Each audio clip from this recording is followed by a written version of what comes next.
challenge we face as parents is to be the kind of parents we want to be for our children, the very best parents. It's not an easy task. It takes time, effort, caring, and understanding. As a parent, the most frustrating problems for me occur when I just can't seem to understand why my child is doing something, when I'm uncertain what maintains that problem, and when I'm not sure what to do about that problem. There are a group of these frustrating problems that occur when children have difficulty paying attention, sitting still, controlling their emotions, and thinking about what they're going to do before they do it. This group of behaviors causes the most common and complex problems of childhood. The scientific and medical community refers to this group of behaviors as attention deficit hyperactivity disorder.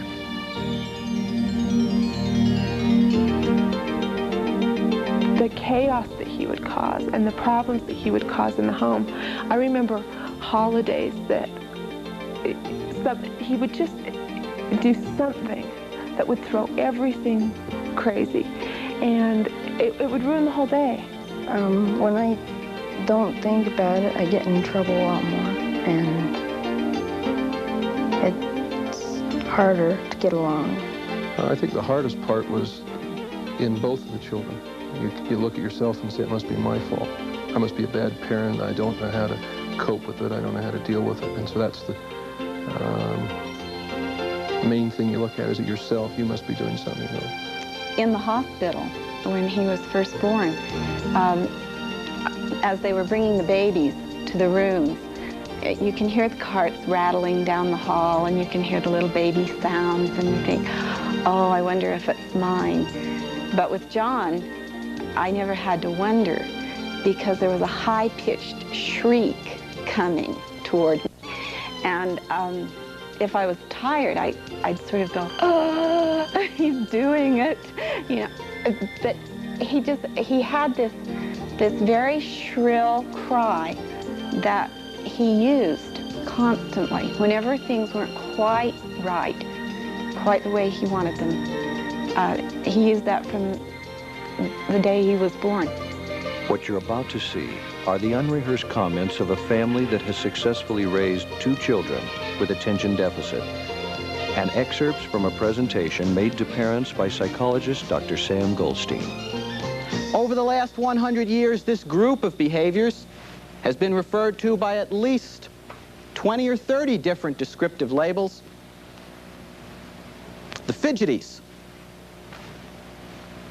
post-encephalitic disorder, a defect in moral control, hyperkinesis, hyperkinetic reaction of childhood, hyperactivity, attention deficit disorder with and without hyperactivity, attention deficit disorder, residual state, undifferentiated attention deficit disorder, and attention deficit hyperactivity disorder. And in our lifetime, the labels will probably change a number of times again. There are those that argue that we should call this group of behaviors a reward system dysfunction. These children don't benefit from rewards. Others say we should call this a lack of control syndrome. Still others would call this a learning disability. You need to understand that the label is determined by a committee and a political process.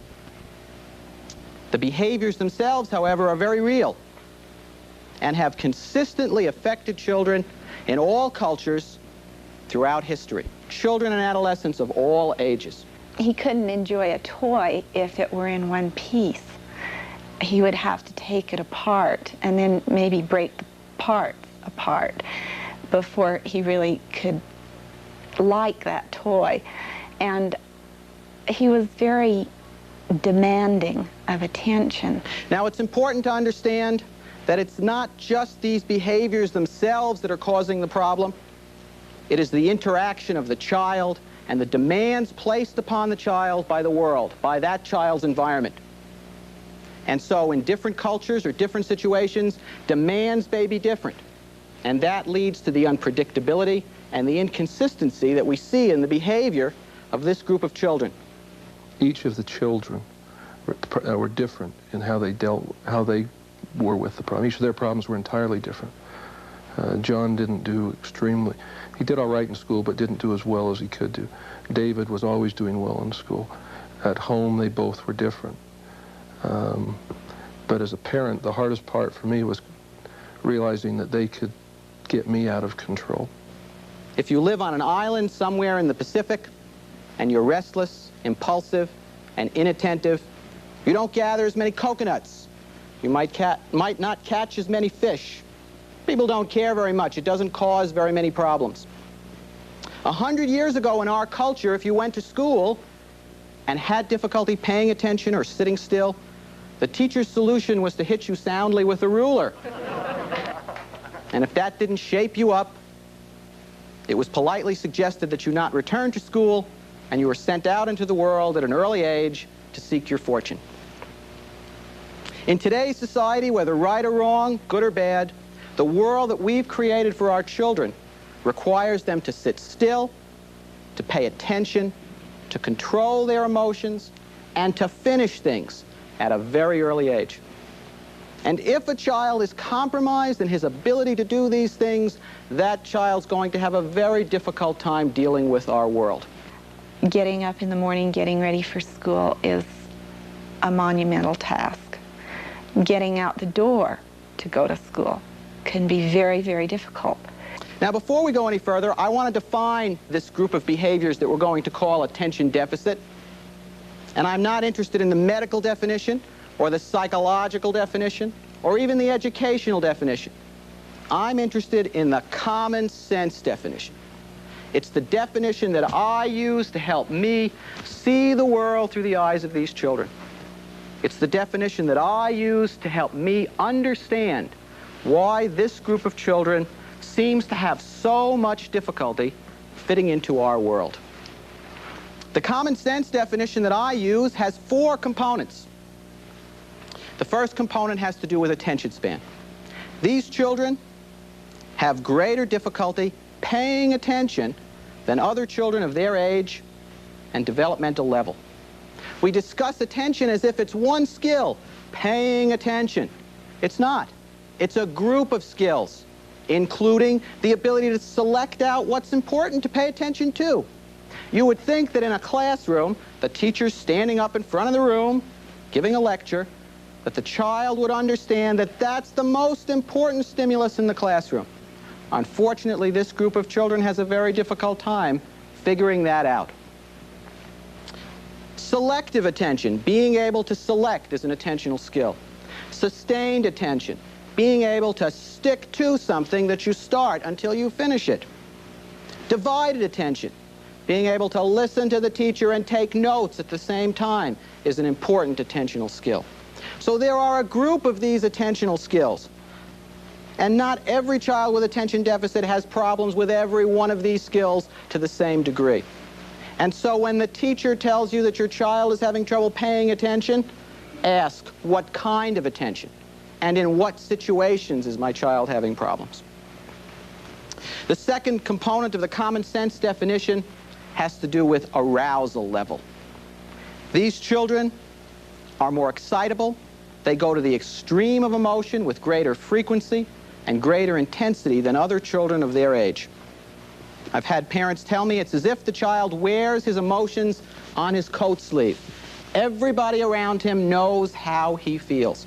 He was very, very physical, and even though he was younger than me, it would be scary sometimes. I would sometimes run and lock myself in a room if my parents weren't home, because that was the only way to get away from him, because once he got going, you could do nothing to stop him. I mean, there was nothing that you could do to calm him down or to stop him or anything, so I'd just run and hide until it would pass. And for some children, this includes a very high level of activity, and it's not the activity out on the playground that's a problem. It's when the child is asked to sit still and not move that we see a problem. An inability to inhibit or control movement is the problem. The third component is impulsivity. And Dennis the Menace gives us a wonderful definition of impulsivity when he says, by the time I think about what I'm going to do, I've already done it. These children have a very difficult time stopping and thinking about what they're going to do before they do it. They are repeat offenders. Sounds like such a criminal term, but it's very accurate. They repeatedly make the same mistakes. They don't benefit as well from their experiences. I'd do things and not realize what I was doing wrong. I wouldn't realize, oh, this is something I shouldn't be doing. And I'd keep doing it over and over and over again, and my parents would just, after a while, they just freak out. They couldn't understand why I kept doing this. And I mean, Michael, a spat on the behind, he'd go crying for hours and would be just in hysterics. They'd get so frustrated with me, they'd be slapping me, and it didn't do a thing to me. Most children, by the third time of doing something that you don't like, can remember the pain of you twisting their thumbs, and they just don't do it anymore. And these children, unfortunately, can't seem to benefit. And so the 23rd time you say, now don't get into Dad's tools, and the 24th time, he's in there. And depending on the level of denial that he's at, you may ask him, what did I tell you? And he tells you perfectly, you said, don't get into those tools. But right at that particular moment, the need to immediately get that gratification, that reward, overwhelms the child's ability to stop and think about what happened yesterday, to stop and think about what did Mom say was going to happen if I did this again. There is an impulsive need to strike out and to respond. So these kids have a hard time thinking about what they're going to do before they do it. And finally, this group of children seems to have trouble with rewards. They need their rewards right away. They have a hard time waiting for rewards. Delaying gratification is the term that we use. They also don't seem to be benefited as much from rewards. Rewards just don't seem to change their behavior effectively, as much as their learning history has taught them certain things about rewards. And that has to do with an issue called negative reinforcement. Positive reinforcement, everybody understands. You work to earn something you would like. Negative reinforcement, you work to get rid of something you don't want. So I stick a pin in your arm until you say, uncle. You say, uncle, and I take the pin out. Well, let's look at what happens to the typical attention disordered child at home. Goes in to get dressed. You go in a few minutes later to check on him. He's not dressing. You say, let's get going here. You're the negative reinforcer. He starts dressing not because he really wants to finish dressing. He'd rather be playing with his G.I. Joes, but because he doesn't want you bugging him. You walk out because you've got a few other children to take care of.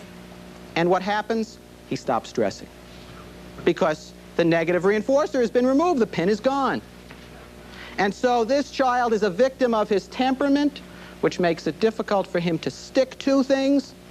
And he's also a victim of his learning history, which is teaching him to start but never finish. Same thing happens in the classroom. He's not doing his work. The teacher comes over. Let's get going, the teacher says. He starts to work again, not because he really knows what to do or wants to do it. He just doesn't want this lady standing over him. And he starts to work. And she walks away. And he stops working. And that's the whole concept of negative reinforcement. And after a while, what happens to this group of children is they begin working to get rid of aversive consequences rather than to earn positive consequences. The child says, oh, I'd really like that wonderful reward you have for me, but that isn't what makes me go. What makes me go is when you stand over me with your hand twisting my ear. That's what gets me going. So that's the common sense definition. Difficulty with attention span, difficulty with arousal, difficulty with impulsivity, and difficulty with rewards. Think about those behaviors for a minute. Think about how important those behaviors are in our day in and day out interaction with the world. That to deal effectively with family, with friends, with teachers, and even with oneself requires those skills in our society, in our culture today. Those are very important skills. And on top of that, we compound the problem because by the time a child is referred for these behaviors and these problems, things are usually out of control. The most common time of referral, as children enter their first organized school setting. In the past, that was often kindergarten. Now we're seeing many more children referred in preschool. Second most frequent time is junior high school. Not surprisingly, because again, the demands of school change so dramatically from elementary to junior high school. So as a group, that's the most common time of referral. And by the time a child is referred, we're facing a set of problems that often affects the child in most, if not all, areas of his interaction with the environment. We're facing a set of problems that are often related, tied together. We're facing a set of problems that are affected by a variety of other factors. Whether or not you had a hard day at work, whether or not this child's teacher was on his back all day. A number of other variables can affect how much trouble this child may have. And finally, we're facing a set of problems that are not going to be easily understood, evaluated, nor managed through one particular test or one particular idea or one magical treatment that's going to cure this problem. I think it's also important for you to understand two other phenomena. That what we're talking about here in these behaviors could actually be an exaggeration of what is age-appropriate behavior. All children at different stages of development may experience problems acting impulsively, or difficulty paying attention, or have problems sitting still. But it is the clustering of a group of these problems together. It is the intensity with which they occur. They're much more intense for these children.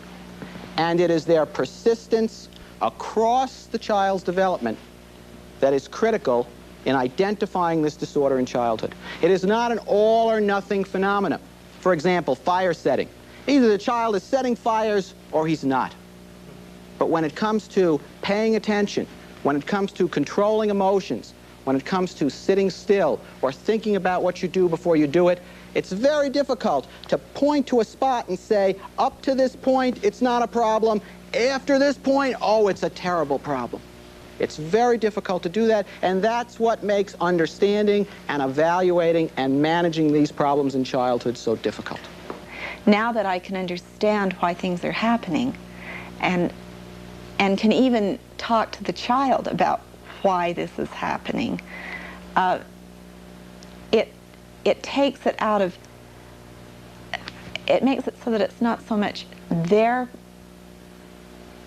problem, it's not so much my problem, it's a problem that we both are dealing with together, trying to solve.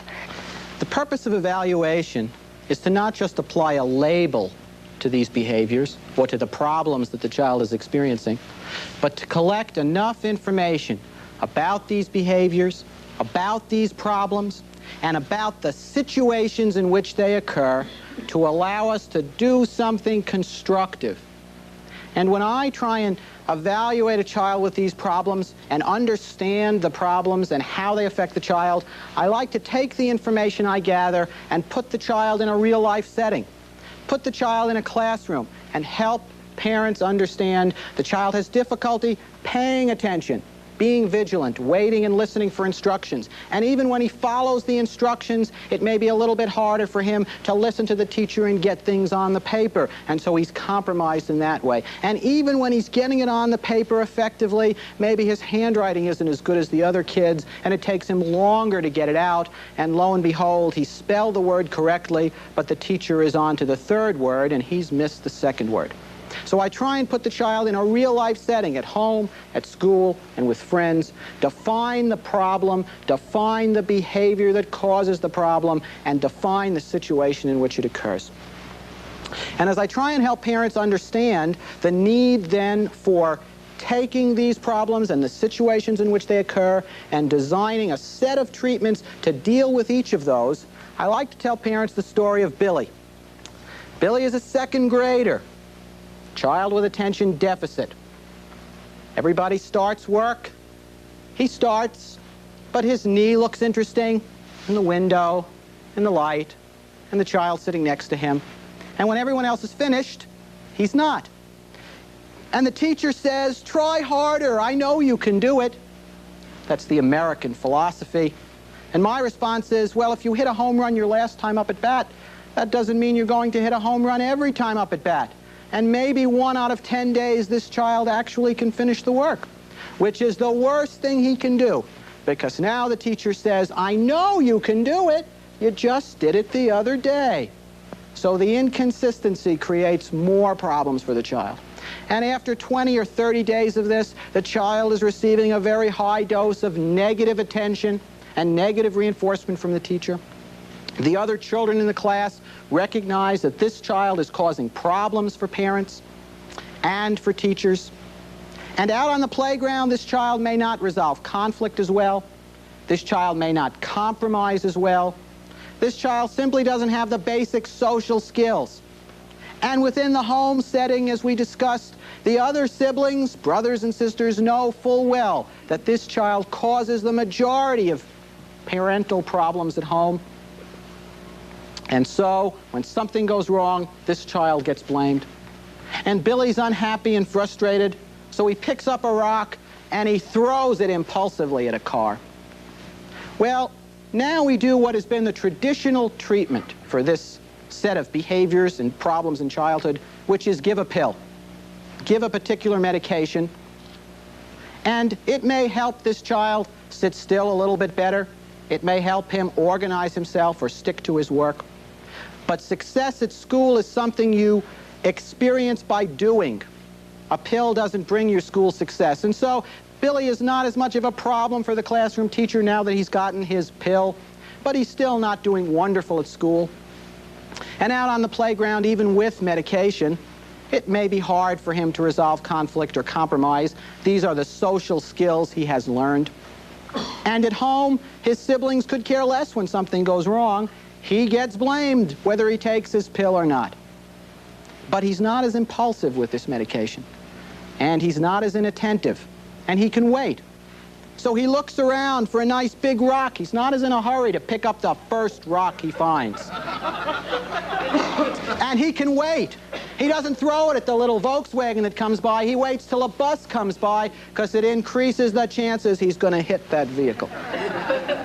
And the moral of the story is that pills will not substitute for skills. And that when we talk about treatment interventions for this set of problems in childhood, yes, there are medical treatments and behavioral treatments and educational treatments, but not any one treatment in and of itself effectively deals with the cluster of behaviors and the cluster of problems that these children experience. What kinds of treatments do we have? Well, the most controversial is medication. We also have talked about education, making sure parents understand, making sure the child understands why he is so compromised to deal effectively with the world. Not so he can use that information as an excuse, but so that he can use that information to learn how to adjust or modify his behavior. We talk about cognitive interventions, teaching children to think differently, teaching them planning strategies, teaching them organizational strategies, things that other children learn spontaneously, that this child has a hard time learning. We then, as it is, force feed it to the child. We talk about psychotherapy for these children. And most children with attention deficit are not great candidates for psychotherapy. They don't pay attention very well. But they need to have some common sense understanding about their problems and why they're experiencing the kinds of difficulties they are. We talk about management skills, teaching parents to more effectively manage these problems in children. We talk about management skills for teachers, helping teachers more effectively manage these problems. Because of their impulsive, frequently inattentive behavior, children with attention disorder also are at greater risk socially. And one of the interventions we use sometimes is to sit down and teach those children more appropriate social skills, to teach them how to join a conversation, how to join an ongoing activity, how to deal with a group of children, how to resolve conflict, how to compromise, how to listen, how to be a better listener. So social skills training is an intervention we use sometimes. And many children with attention deficit, although they may not have serious problems with academic achievement, also benefit from academic tutorial, especially older children with attention deficit, adolescents. They benefit from having someone to work with weekly that helps them organize and keep up with their schoolwork. So educational tutoring is another intervention that's often used in that group of interventions for children with attention deficit. Do all children with attention deficit require all of these interventions? Maybe, maybe not. It's a matter of defining the behavior, the problem, and the situation the problem occurs in, and then looking at your repertoire of interventions: medication, cognitive training, psychotherapy, social skills training, educational support, and providing those interventions based on the child's need or the adolescent's need, and for attention disordered children, providing those interventions on a long-term basis. Remember, this is a set of problems and a group of behaviors that are managed, not cured. You start looking at yourself as the cause, and that you just don't know how to deal with the child. The child is therefore got to be normal if nobody can find anything really wrong. Therefore, it has to be your problem. You don't communicate well, you don't understand them well, you're not patient with them, you're not loving enough, you're not, just tall enough. All of those things are the things you look at yourself. And I don't think that's really the case. When you start to get into it, you find out that isn't the case.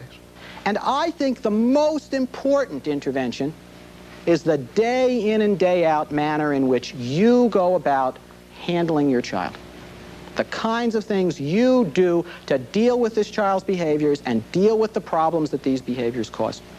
Because if you approach your child feeling anxious and angry and frustrated, that day in and day out, that's going to have a greater negative impact on that child. It's going to create a whole new set of problems. And if you approach your child feeling like you've got some skill, feeling as if you have some support, some understanding, some idea what to do, that's going to increase the likelihood that this child will do better in the world. So parent management is the most important, but we're going to save it for last. I want to briefly talk about some of these other treatments just to acquaint you with them so that you'll understand. Let's start with medication, because it is the most controversial treatment. American society, our whole philosophy is, if you have a problem, there's probably a pill that's going to help that problem. That's the American culture. So it's not surprising that this most common set of problems in childhood has been sought out, and we've tried to find medications that possibly would help these children. And again, pills won't substitute for skills. There isn't a magical pill that's going to make this child very different. And in fact, we need to understand what kinds of things medication can be helpful with. The medications we use help children sit still. They help children pay attention. They help children be more organized. They're not going to make this child a better friend. They're not going to get him to listen to his mother if he doesn't want to. They're not going to get him to do his homework if he doesn't feel like it. They're not thought control drugs. They're not going to make this kid into something that you would like him to be that he doesn't want to be. The most popular medications used today are stimulants, again, based on the behavioral research with children and based on the animal research that we've looked at. And the most popular stimulant that's used 90% of the time, the generic name is methylphenidate, and the trade name is Ritalin. The Ritalin for David has been superb. When David's on Ritalin, he's an entirely different person when he's not, and very positive. He's very responsive, he's very loving, he's very caring, he's helpful around the house. He gets his homework done on time. He's organized. He gets along with people. There are other stimulants that are used. They include Cylert, Dexedrine, Desoxin. And these other drugs are not used as often because they're harder to adjust. They may have more side effects. They're just more difficult to use. And so Ritalin is used the majority of the time. There are other medications that are sometimes used, other classes of medications, if a child has a side effect to medication, and they include an antidepressant known as imipramine, or other drugs, among them clonidine, Haldol, Mellaril. These are much more serious medications. They're not used very commonly for children with attention deficit, and when they are used, it's because the child has attention deficit and some other problem. And no matter what medication we use, we have to look at the risks and the benefits. And the risks should not outweigh the benefits. And if this child has trouble sleeping, if this child has trouble with his appetite, if this child develops headaches, if he possibly becomes anxious, if he develops some motor disturbance, we refer to that as a tic, then the benefits are not going to outweigh those risks. Fortunately, those things happen very infrequently. And most children, about 70 to 80% of children who are appropriately identified as attention deficit and other sources in terms of cause have been identified and dealt with, are benefited by the medications to some extent. But again, the medication is not a treatment plan. And there is a tendency, as if all you're giving is the medication, to get into a spiral in which you keep needing more medication because the child's having other problems that are not medication related, that are non-medication related. So medication is something you can talk about with your physician. It's a treatment that's used, but I like to save it. I like to start with behavioral and cognitive treatments. I like to start by increasing understanding and by increasing parent competence, parent skills, and teacher skills. Our family life is better because of the counseling the two boys have had than it was before. We all get along better. We understand each other. I knew there was something I was doing that was wrong. And I couldn't understand why the things that I had done had worked with his sister, but they didn't work with him. And I would try to chalk it up to the idea, well, girls are girls and boys are boys, and I don't know enough about boys. And that's my problem as a mother. I haven't been exposed to little boys' behavior enough. But after having our third child, who was a boy, then things really started to fall into place, and I realized all little boys weren't doing the kinds of things that John was doing. Let me tell you a little bit about cognitive skills. We teach children to stop and think and plan. We teach them to reflect. And there are a host of programs that are used to teach children to do these kinds of things. And children are usually taught in small groups. They're taught strategies such as, what's my plan? What's my problem? What can I do about it? These strategies are used in the classroom. We teach children to monitor themselves, to self-instruct, as it were. We teach children that every time a beep goes off, they have to stop and make sure they're working, as an effort to cue them to stay on task. And the reality is that the majority of children with attention deficit at school are going to be dealt with in the regular classroom setting. That most of these children do not qualify for any kind of special education service. And in some ways, that's unfortunate because we're talking about the most common problems of childhood. But this is how the world is set up right now. And what we try and do is help regular classroom teachers develop strategies that can facilitate the child's ability to stay on task and finish work and be organized. And some teachers will say, I have too many children in my class, it's difficult for me to do that, and you as a parent have to be patient. You have to find someone to support you, a school psychologist or someone in the community that will help this classroom teacher learn some strategies to more effectively manage this child in a positive way. We talked about negative reinforcement. What do you do if he's off task? What do you do if he's not getting dressed? If you go over to him, then you're negatively reinforcing him. And you're helping yourself on the short term, but on the long term, you're not doing yourself any good. We advise teachers to not do that, to make sure when you approach the child, or parents, when you approach the child, he is engaged in the activity. You send him in to get dressed, and you follow him in 10 seconds later. Oh, you're still dressing. Isn't that wonderful? You make a point of positively reinforcing him. If you're going to use negative reinforcement, then you teach the child that once I come over, I'm not leaving until you finish the task. So once I come into your room to find out why you're not getting dressed, I am not going to leave until you're finished dressing. So the child learns that the only way to get rid of you as a negative consequence is to finish the task. So we try and help teachers understand these kinds of variables, these phenomena. Children with attention deficit are benefited from that common sense definition. And I like to talk to children to help them understand, well, what happened to you? How did your impulsivity affect you? What happens to you in the classroom when you don't finish your work? And a child will say, well, the teacher gets on my case. Well, then what happens? The other kids see I'm not doing my work very well. Well, then what happens? I have to stay in during recess. Well, then what happens? When I come out to recess, nobody wants to play with me because they think I'm a bad kid. So I try and help children understand the repercussions that these behaviors cause. He was not a mischievous child. He was not really what you could call a willfully naughty child. He just saw things differently.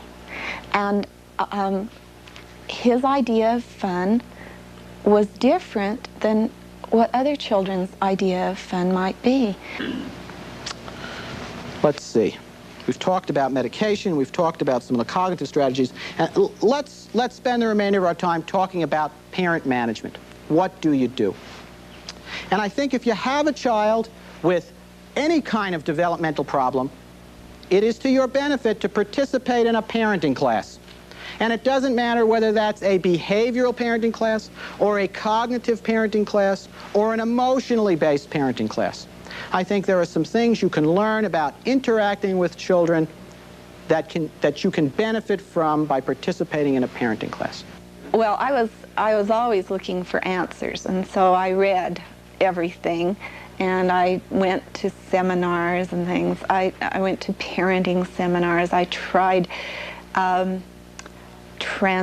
what is it? I can't think of the word. Yeah, transactional analysis. You know, tried working with him in that way. Oh goodness, it was terrible because none of it worked with him. John was his own man. The problem is that most parenting classes are not designed to deal with the kinds of behaviors and the kinds of problems attention-disordered children experience. And what I want to teach you today is a philosophy. It's some information that I think is very important for you to use regardless of the kind of parenting strategy you're going to use. Whether you're going to use an East Coast parenting strategy in which you're going to just tell your kids shape up or else, or you're going to use a West Coast parenting strategy where you sort of sit around and ask the child how he feels, or you're somewhere in the middle of the country. It really doesn't matter what kind of a strategy you're going to use. There are some things you have to do and you have to understand. And the first has to do with the issue of incompetence versus non-compliance. Incompetent behavior results when someone doesn't have the ability to do it differently. Non-compliant behavior results when someone makes a conscious choice to do it differently. Incompetent behavior needs to be educated, not ignored, but educated. Non-compliant behavior needs to be punished. So a child who cannot read, that is incompetence, he's not doing that on purpose, who is sat in a corner and told, sit there and think about it, would not be expected to read any more competently. And most of us can laugh about that and say, boy, is that silly, that's not going to help his reading. And yet, as parents, what do we do when our child repeatedly makes the same mistake over and over and over again? We give him an increasingly more punishing intervention. We sit him in a chair because he doesn't have the ability to stop and think about what he does before he does it. And then we get upset because sitting in that chair didn't seem to have any positive impact on the problem the next time. Think about that as parents. And most parents of attention-disordered children will agree that unfortunately, the majority of what they're doing is punishment, and yet the majority of the child's problems result from incompetence. If, in fact, the child had the ability to make a better choice and didn't want to do it, that's good behavior to punish. It increases the chances that while he's sitting on the chair, he'll say to himself, boy, the next time I'm not going to do this. But again, if the problem stemmed from impulsivity, sitting on the chair is not going to help very much. And I think that's very critical for parents of attention-disordered children to understand. The majority of their problems appear to result from incompetence, and therefore the majority of what you do with them needs to be educationally related, not punishing. Next, it is important to be able to tell your child what you want, not what you don't want. I call that being positive. That doesn't mean telling the child what you don't want him to do. It means telling the child what you want him to do. I call that positive direction. For example, if your child had his feet on the wall and you wanted him to take them off, you might say, "Take your feet off the wall." It sounds like you're telling the child what you want him to do, but actually you're telling him what you don't want him to do. So he may take his feet off the wall and put them on the coffee table. Now he's done what you've said, but not really. And you say, with a little more annoyance in your voice, "Get him off the coffee table." And he puts them on the bookcase. Now, on the other hand, if you were to say to him, "Feet belong on the floor, put your feet on the floor," telling him what you want, it creates an all or nothing situation. He's either going to put his feet on the floor or he's not. And that helps you decide whether his behavior is resulting from incompetence or non-compliance. Because if he says, "Sure, Mom," and he puts them on the floor, and you say, "Thanks, I like the way you did that," because as parents, we're taught to reinforce our children when they do what we ask them to do, you can say, "See, that was incompetence. When I asked him to do it, he did it just great." On the other hand, if he looks you in the eye and says, "Make me," that's non-compliance. That's got nothing to do with attention deficit or anything else. That just has to do with, "I'm not going to do what you tell me to do." That's all there is to it. And that's behavior that ought to be punished. So you try and set up a situation to make that distinction. Now, supposing you tell him, "Look, feet belong on the floor," and he does it, and 10 minutes later, you come back in the room and he's watching television and he's distracted, and his feet are on the wall again. Most parents become increasingly annoyed. "What did I tell you?" The best example is playing with a friend and they get too loud. And after the third time coming in and telling them to quiet down, the friend gets sent home and the child gets sent to his room, and it's a major failure. And kids are just wonderful at finding those loopholes. So you say, "Don't scream." Sounds like a positive direction, but see, you're telling him what not to do. And he says, "I'm not screaming, I'm singing." And you say, "Don't run," and he says, "I'm not running, I'm skipping." As opposed to saying, "You need to walk in the house at a slow pace," or "You need to speak in an inside voice." "Take your arm in from the car." It's not my arm that's out the window, it's my elbow. As opposed to saying, "Keep all of your body inside the car." If children were tax accountants, we'd all be very wealthy.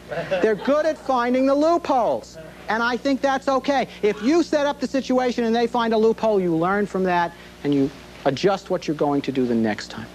So I think it's important. One story that I really like is a little boy who said the word shit, and his mother said, "I never want to hear you say that word again."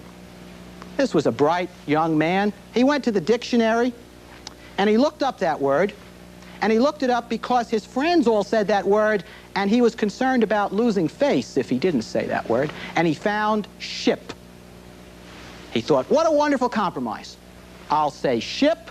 My mom will know I'm not saying that word. My friends won't know the difference. It'll be wonderful. Unfortunately, Mom has auditory discrimination problems. And he gets punished. And the problem is Mom's for not telling him what he could do in that situation. Okay, so that's a very important issue. Telling the child what you want instead of what you don't want, and reinforcing him when he does it. Now, again, suppose he does it, and 10 minutes later you come back in and his feet are on the wall again. Most parents get annoyed.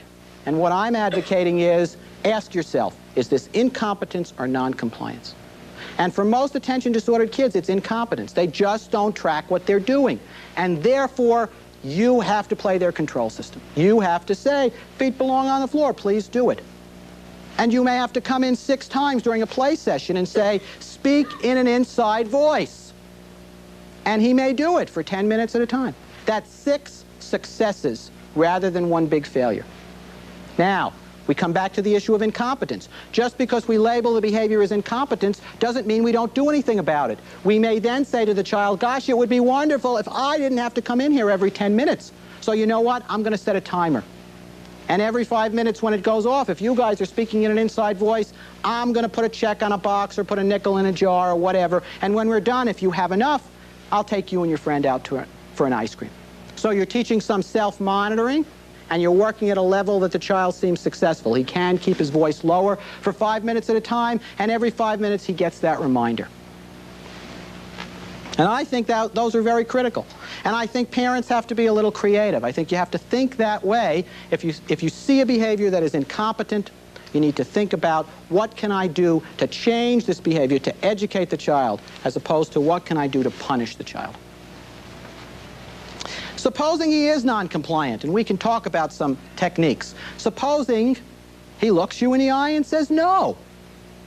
Now you know this is non-compliance, and this is behavior that should be punished. And it really doesn't matter what your philosophy of punishing is. I'll pick an example. I'll pick timeout. We can talk about timeout. And I think timeout for children with attention deficit should be very short. They don't sit for long periods. We don't want to create more problems. And in fact, the secret to dealing with non-compliant behavior is not the punishment, but bringing the child back to the situation and forcing them to comply.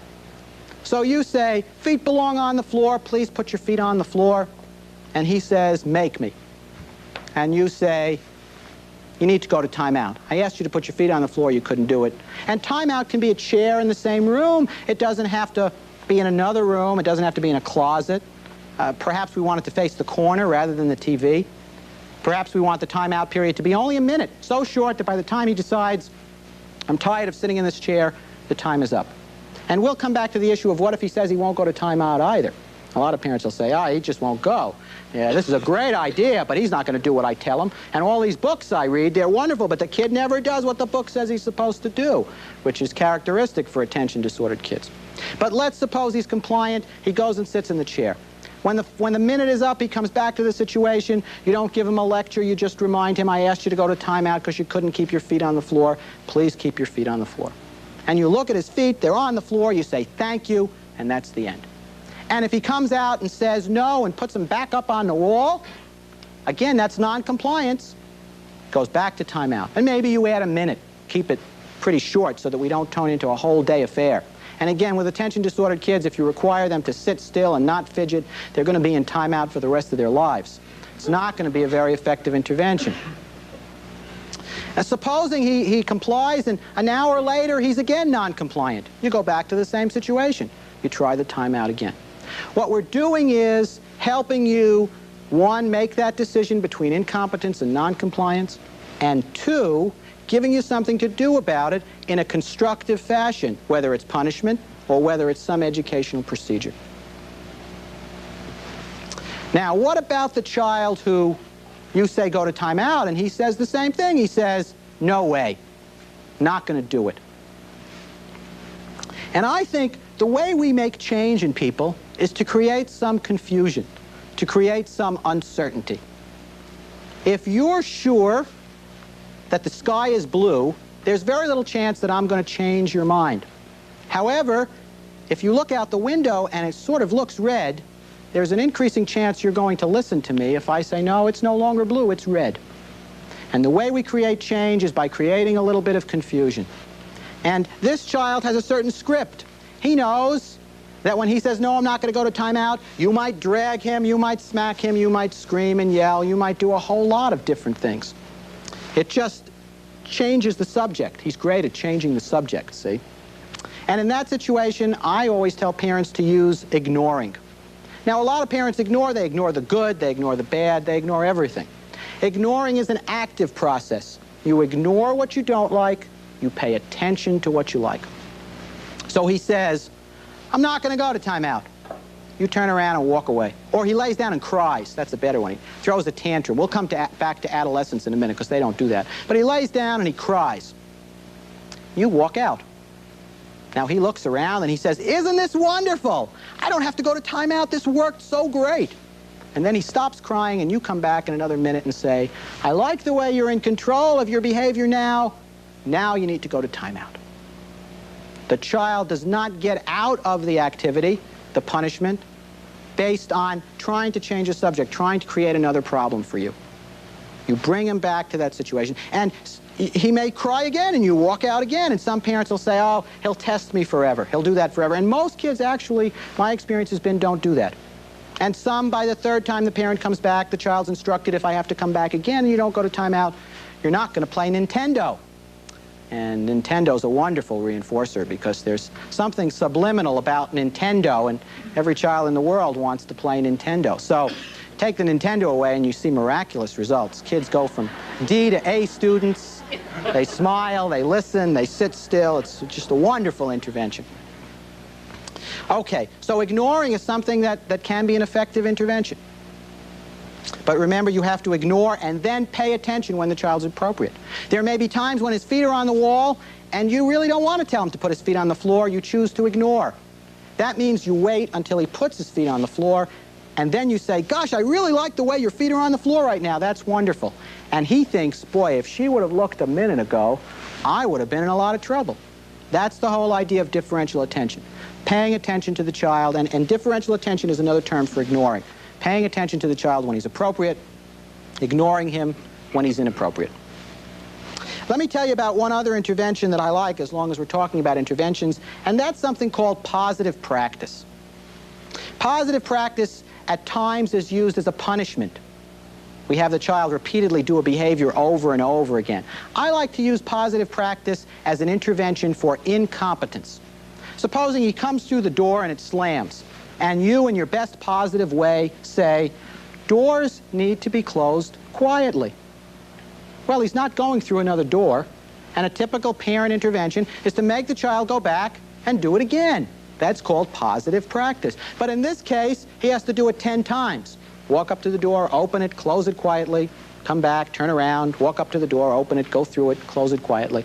And you have a smile on your face. A lot of kids get a kick out of this stuff. It's not punishment, because if we don't kick a soccer ball well, we practice. If we don't read well, we practice. If we don't close doors well, we practice. And there is some scientific basis that what we do repeatedly, we eventually do automatically, such as locking our doors when we leave our homes. We do it automatically without thinking about it because we've done it so many times. And if tomorrow the door slams again, the child is told, well, we didn't practice enough, so now we'll do it 20 times. Positive practice is a wonderful intervention for incompetence. It's great for toilet flushing. Kids forget to flush the toilet. He has to come in, pull his pants down, sit on the toilet, get up, pull his pants up, flush the toilet, wash his hands, walk out, come back in again, pull his pants down, sit on the toilet, get up, etc., etc., etc. You watch how quickly he will remember to flush that toilet. And it's not a punishing intervention. You have a smile on your face as you say this. I'm not angry, but there are certain things you're going to have to learn to do successfully if you're going to succeed in the world. And one of them is flushing toilets. And so we're going to practice. So positive practice is a good intervention. Parents talk about problems with routines as well. One of the biggest problems is morning routine. David has, everything gets stretched out. What takes 10 minutes for a normal person takes an hour for David. David takes 20 or 30-minute showers when he's late for school. Just to get him out of bed and moving is a long, tedious process, and he has to be prodded every step of the way to get it done. And I like to try behavioral interventions before we adjust medications. I mean, we've had some children that simply have so much trouble in the morning that the physician ends up having them wake early to take their medication so that the morning routine goes better. But that's a last step intervention. I like to start by helping parents organize the mornings better, get a consistent routine, and be a little creative. Teach the child to monitor himself. I will have children create tapes. They sit down with their parent and they decide, what do I have to do in the morning? How much time do I have to do it? and they create a tape in which they're talking to themselves. And mom comes in the morning and turns the tape on, and the tape, which is the child, says, "Good morning, it's time to get up out of bed and go brush my teeth, and here's a song by Madonna." And the song plays, the child's his own disc jockey, and then it comes back on and says, "I should be done brushing my teeth, I need to be in my room now." And again, for incompetent children, that kind of a monitoring strategy is welcomed with open arms. They change. They function better. They may not be able to function when you take it away. Don't expect that because you do it for 2 weeks, you can stop doing it and they're going to be wonderful forever.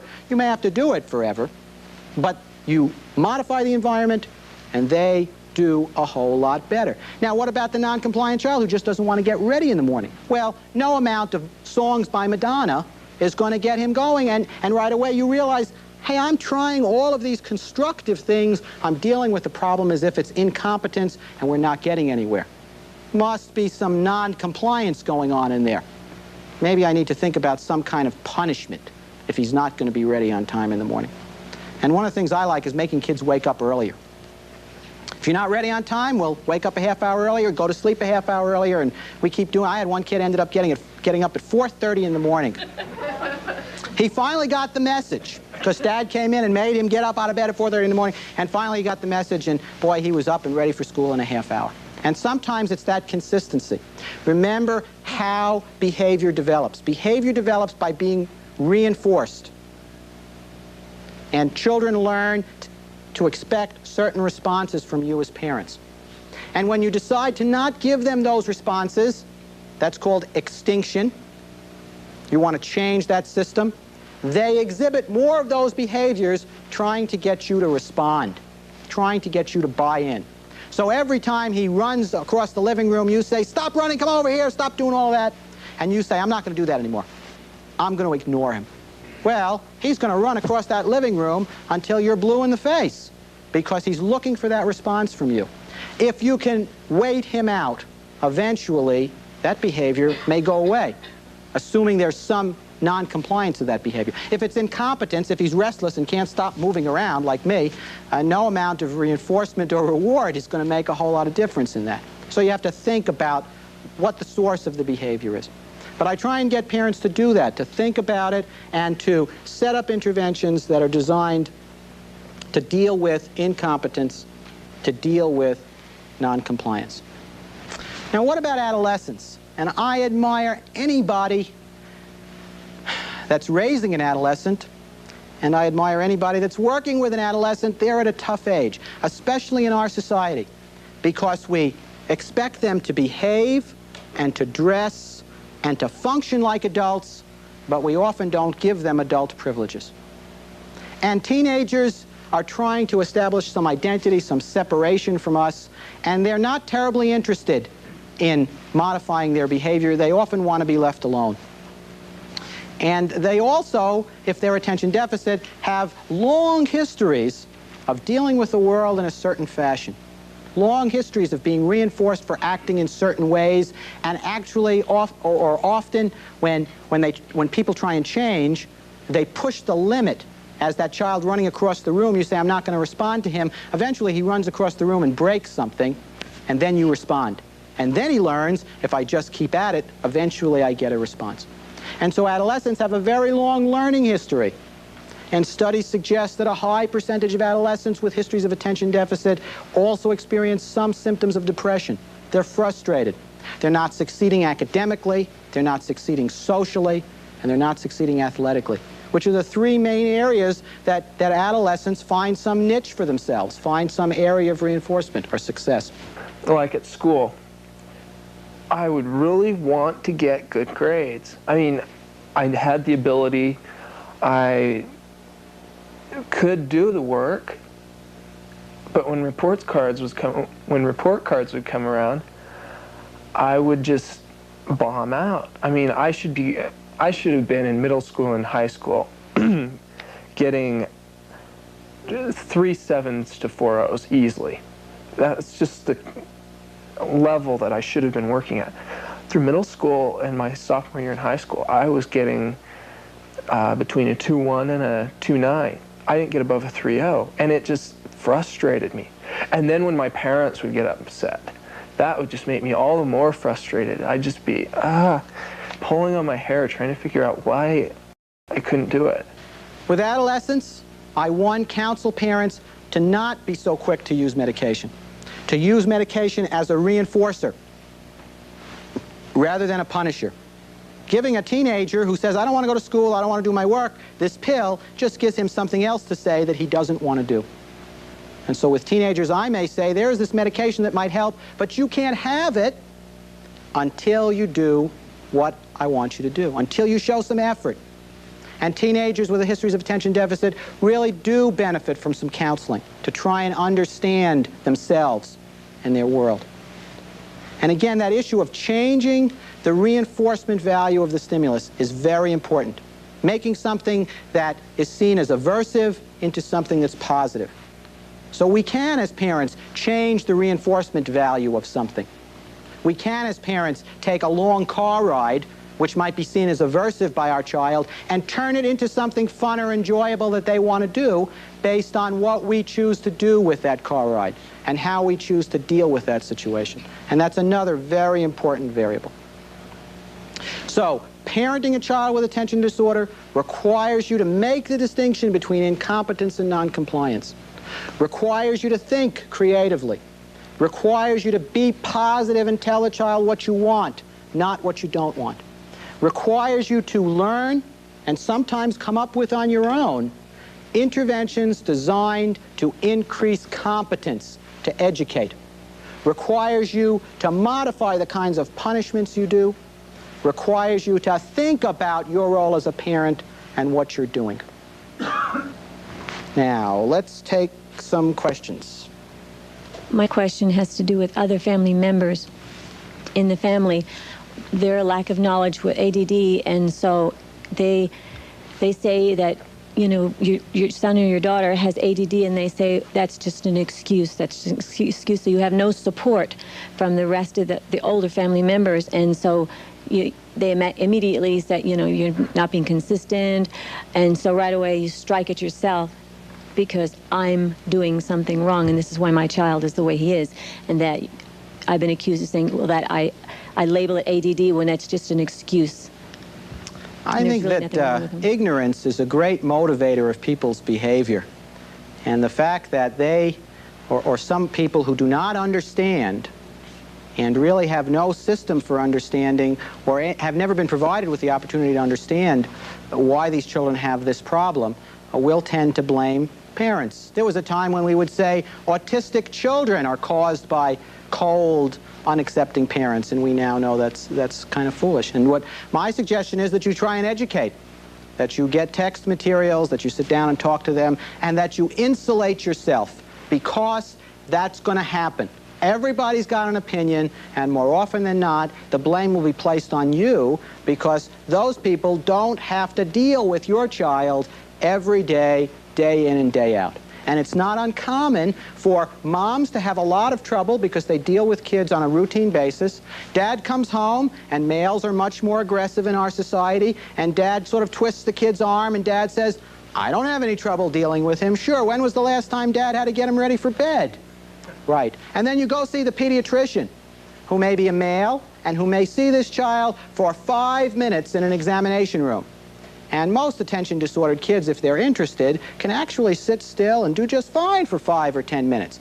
And so the pediatrician says, must be something wrong with you, Mom. Look at how well he sits still. That's not a satisfactory answer. And if we collect multiple kinds of data from multiple sources, we then gather enough information to substantiate your concerns that, in fact, this child is much more difficult to fit routines, to pay attention, to control his body, to sit still, to control his emotions, etc.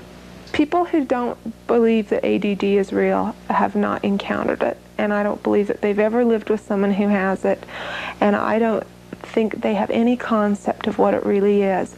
Just having two very different brothers who both had it, it's a very, very real thing, and the people who say that just don't understand. Should we expect our ADD son to handle responsibilities that we expect our other children to properly handle? Or are we just putting ourselves into a frustrating situation thinking that we can expect that? That's a very good question. I think we walk a very fine line.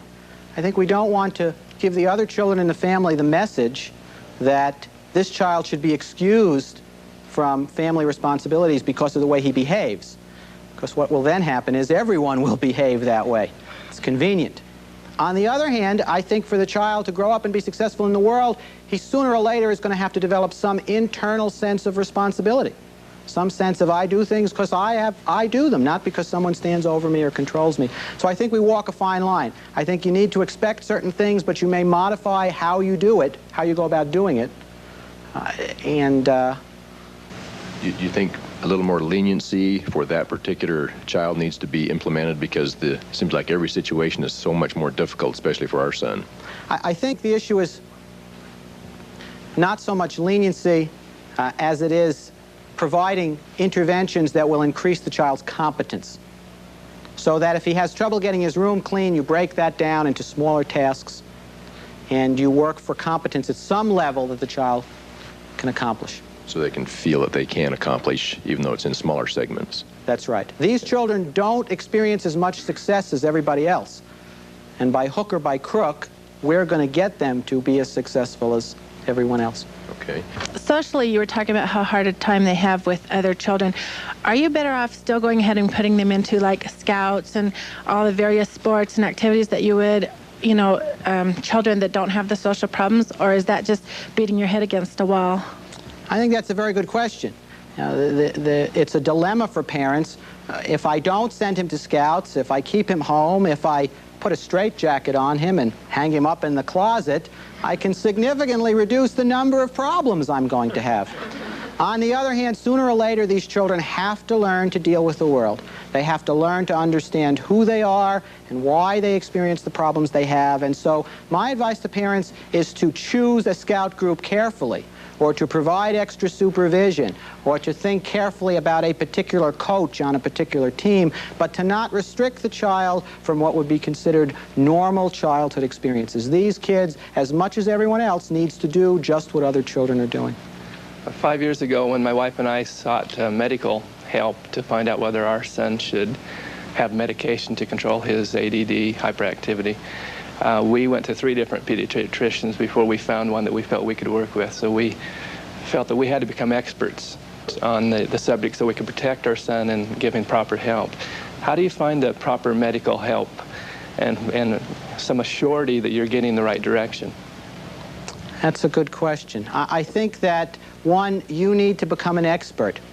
You need to know as much, if not more, than everyone else. And so reading, listening, going to lectures, talking to other parents who have children with similar problems, who have worked with other physicians or other professionals in the community, is the best way to do that. There's no magical way to do that. There are some support groups for attention deficit. There are some support groups for learning disabled children. Often those organizations are aware of professionals whom they work well with. But it's sometimes for parents just a matter of trial and error. One of the greatest challenges that we've found is there are a lot of good things that these children do, and they have a terrible time recognizing the good things that they do and just dwell on everything that they don't do right. Are there some intervention type things that we can implement to help us with this? I think, again, children with attention deficit do get a much higher percentage of negative feedback about their ability to succeed in the world than other children. So when they end up feeling like they're pretty terrible, when they end up being unable to accept or recognize things they do well, if you look at their learning history, that's not surprising. They just don't have the same experiences as other children. And I try and help parents be positive. You're going to say 10 positive things to this kid every day for the rest of his life, if need be, even if it's, I like the way you combed your hair today. You're going to go out of your way to be supportive and positive, and sometimes I'll have kids make lists. What do you do well? What have you been successful at? I try and force them to take a critical look. And I think it's no different from anyone else who feels helpless or depressed or overwhelmed. They tend to focus on what they aren't doing right, what they've done wrong, how unfair the world is, rather than their successes. And sometimes as a parent it's very frustrating, but you just have to be patient. And I think you also have to listen to what the child is saying. Don't try and deny his feelings and say, no, you shouldn't feel that way. It's wrong to feel. I think you need to say, gosh, it's tough that you feel that way. It must make you feel badly inside. It's hard to feel that way. But then I think you also have to get the child to look at situations where he feels well and to teach him how to do that, how to modify his feelings, how to control his emotions, and how to direct himself so that if he has a hard day, he can think about something positive and maybe feel a little bit better. They realize that I have the problem, and they don't get mad at me as much. How can parents, I would like to be just as you've described, very consistent and very pleasant, but how can parents who are generally quite tired, have been going through this since the child was born, and are very emotionally involved with the child, how can we buoy ourselves up so that we're able to be as you suggest that we be? Watch this videotape once a day. One of the reasons we're trying to identify children with these behaviors at earlier and earlier ages is to try and avoid the negative secondary impacts, the problems that these children develop in their personality and their feelings about themselves, and the problems parents develop in generating and placing so much time and effort and energy and seeing very little result. And so the earlier we catch these children and the more supportive we can be to parents, I think that helps tremendously. Now, we have the problem of a parent where the child's 9 years of age and people have been complaining, and finally someone says, we think it's attention deficit, and decides we're going to do these interventions. Right, that's not easy. And it's not going to be easy for you as a parent because you have to deal with the child day in and day out. There isn't any shortcut for that. I think joining a parenting group so that you can talk to other parents, joining a support group so that you can share experiences, and understanding. Being able to tell yourself, I'm not a bad parent. This is a difficult child. Being able to feel like you have someone you can turn to and talk to is very important. And sometimes even getting a little bit of counseling yourself is important. There isn't one set answer to it. But yeah, everybody has to work at it. And you have to know what you're dealing with to solve the problem. But I think it helps the child have much better self-esteem. I think them realizing that they're not a bad child, I think them realizing that it is a problem and it's something that they didn't cause. It's not that they're bad, it's not that they have a horrible thing that they caused, that it's just something that happens. Makes a really big difference in how they look at themselves and how they perceive themselves. I honestly can say we really hated each other. And the last few years we've become best friends. And I think that's the neatest thing. I think it's actually made us closer than a lot of other parents who haven't had to go through this problem. It's been kind of a bonding factor, I think. And in the end, you're better off, I think. I would also tell them to love their child no matter what, even if they don't like the child's behavior. They would have to remember how much they do love that child all the time. And it's hard sometimes to separate a person from their behavior. But that's the key to really appreciating a child with ADD, is if you can see them for the person that they really are inside. It's a challenge to be the kind of parents you want to be for your children. I know that with what you've learned today, you can be the very best parents for a child with attention deficit. But most of all, I want you to remember that children with attention deficit are more than just little bodies that have trouble paying attention, sitting still, or controlling their emotions. They're thinking, feeling, growing human beings that most of all need your care and understanding. Right, David? Right.